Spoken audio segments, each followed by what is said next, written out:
Formal müstəqilliyin ləğvi. Mövzunun adı niyə formal müstəqilliyin ləğvidir? Çünki Sovet rejimi Azərbaycanda yaradılandan sonra onsuz da Azərbaycandakı müstəqillik ləğv olunmuşdu. Formal olaraq kağızlarda, sənədlərdə Azərbaycan müstəqil olaraq göstərilirdi, amma bu formal idi. Yəni sadəcə kağız üstündə idi. Buna əməl yox idi. Bu tətbiq olunmurdu. Ona görə formal müstəqilliyin ləğvi deyilir. Yəni Azərbaycanda saxlanılmış bu formal göstəriş üçün olan, kağız üstündə olan müstəqillik də artıq Azərbaycanın əlindən alınır. Baxaq görək necə. Şimali Azərbaycanı sovetləşdirir ilk öncə. Bunu qeyd etmişdik. Azərbaycanda Bolşevik hökuməti yaradır, sonra Xalq Cümhuriyyətini devirir və orada bir Sovet rejimi yaradır. Bir müddətdən sonra Azərbaycanın bu formal müstəqilliyini də ləğv etmək qərarındaydı. Yəni tamamilə Azərbaycan müstəqilliyini almaq istəyir.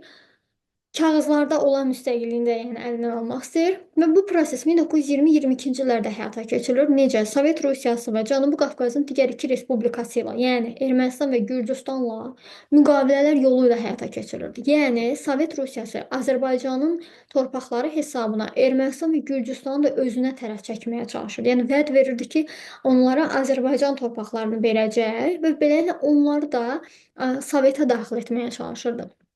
Azərbaycan həqiqətən də tarix boyu belə qurbanların, belə bir işlərin belə deyək, qurbanı olub. Burada da Azərbaycan torpaqları qurban. Yəni Rusiya özündən vermir, Azərbaycan torpaqlarını onlara vəd eləyir və həqiqətən də vəd elədiyi kimi verir. Bu da gələcəkdə ərazi problemlərinə gətirib çıxaracaq. Ermənistanla da, Gürcüstanla da problemli ərazilər olacaq. 1922-ci ilin dekabrın 10-da Azərbaycan SSR, Gürcüstan SSR və Ermənistan SSR Zaqafqaziya Sovet Federativ Sosialist Respublikalarında, yəni ZSFSR-də birləşdirilir.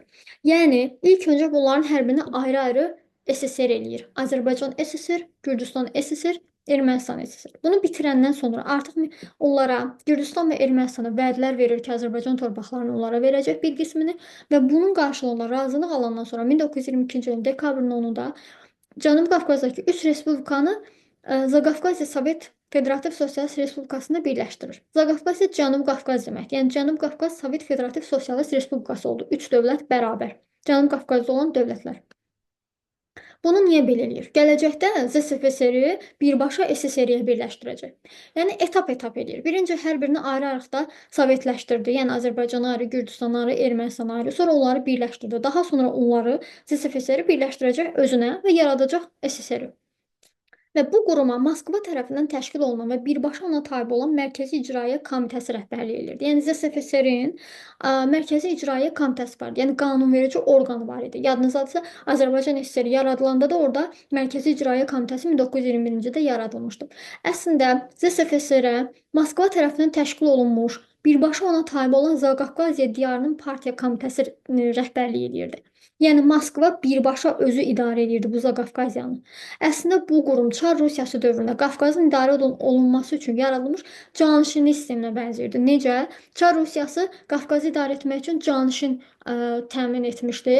Hansı ki, canişin Qafqazı idarə edirdi. Burada da yenə də Cənubi Qafqazı idarə etmək üçün Zaqafqaziya Mərkəzi İcraiyyə Komitəsi yaradılıb. Yəni partiya komitəsi bura rəhbərlik edir. Yenə də Cənubi Qafqazı idarə etmək üçün xüsusi bir orqan yaradıb. Ona görə oxşarlıq təşkil edir. Və ZSFSR-in yaradılması ilə Cənubi Qafqaz respublikalarının suveren hüquqları məhdudlaşdırılır. Çünki onlar üçü bir respublikanın içində birləşdirilir. Partiya tək hakimiyyətliyi şəraitində onların Moskvadan asılılıqları çoxalır. Çünki Moskvadan birbaşa idarə olunurdu. Azərbaycan müstəqil xarici siyasətdən və xarici ticarət əlaqələrindən tamamilə məhrum olur. Onun xarici ölkələrdəki diplomatik nümayəndəlikləri var idi ki, Xalq Cümhuriyyətinin qurucuları zülmlə, zillətlə yaratmışdılar. Rahatlıqla bunun hamısını ləğv edirlər. Azərbaycanın əsas sərvəti olan neft, hansı ki, Xalq Cümhuriyyəti bu neftdən Batum neft kəməri vasitəsilə istifadə edə bilirdi və yalnızca Versal müqaviləsindən sonra Rusiya rahatlıqla bu sərvəti daşıyıb Moskvaya aparır və buradan dünyaya satışa sunurdu. 1922-ci ilin dekabrın 30-da, yəni 20 gün sonra ZSFSR, yəni bizdəki bu Cənubi Qafqaz respublikaları, RSFSR, yəni Rusiyanın özü, Belarusiya SSR və Ukrayna SSR birləşərək Sovet Sosialist Respublikalar İttifaqı, yəni SSR adlı dövlətin yaranması haqqında bəyannamə və müqavilə imzaladılar. Baxın, burada heç bir könüllülük yoxdur. Adı könüllüdür ki, güya bunlar birləşdilər və SSR-ni yaratdılar. Amma SSR özü içərdən Daha doğrusu Rusiya, hələ SSR olmadan öncə Rusiya bunların hər birini içərdən birinci sovetləşdirib, daha sonra sovetləşdirəndən sonra, yəni öz idarəçilərini qoyub da ora və sovetləşdirəndən sonra onları gətirir SSR-də birləşdirir və adını da qoyur ki, onlar könüllü surətdə birləşdilər və biz SSR-ni yaratdıq. Yəni könüllülük deyə bir şey yoxdur. Hər şey addım-addım planlanıb, əvvəlcə ayrı-ayrılıqda hamısı sovetləşdirilib, öz adamları ora qoyulub və daha sonra onlar SSR-də birləşir. Sovet dövləti müstəqil Sovet respublikalarının könüllü birliyi kimi federasiya prinsipinə əsaslansa da, mərkəzləşmiş tək partiyalı idarə rejiminə istinad edən unitar şəkilli qurum idi. Bu nə deməkdir?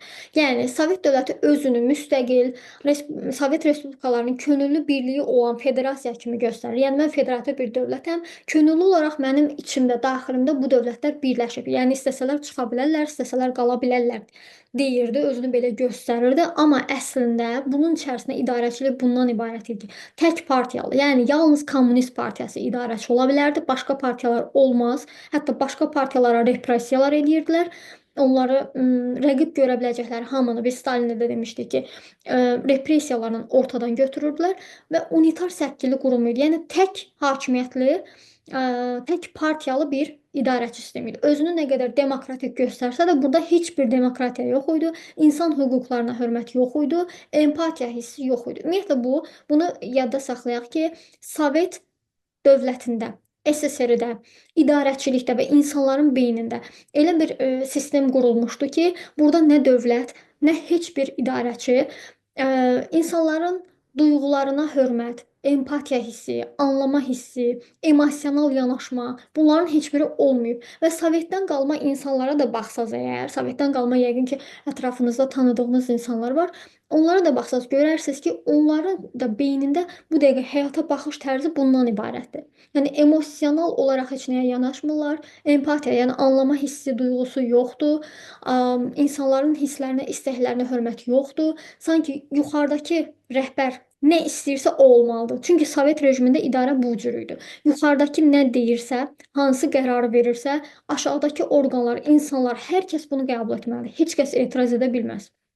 Hər respublikanın qeyd etdiyim kimi federasiyadan könüllü çıxmaq hüququ olsa da əslində bu formal idi, kağız üstündə idi. Onların heç bura getmək hüquqları, ixtiyarları yox idi. Kimin nə həddinə, nə cəsarətinə idi ki, desin ki, mən SSR-dən çıxıram, dərhal onu repressiyalarla, güllələnməklə, öldürməklə, hər cür, yəni ağla gələ biləcək dəhşət, vəhşətli vəziyyətlərlə onları təhdid edərdilər və yerlərində ot uzdurardılar. Belə bir sistem idi.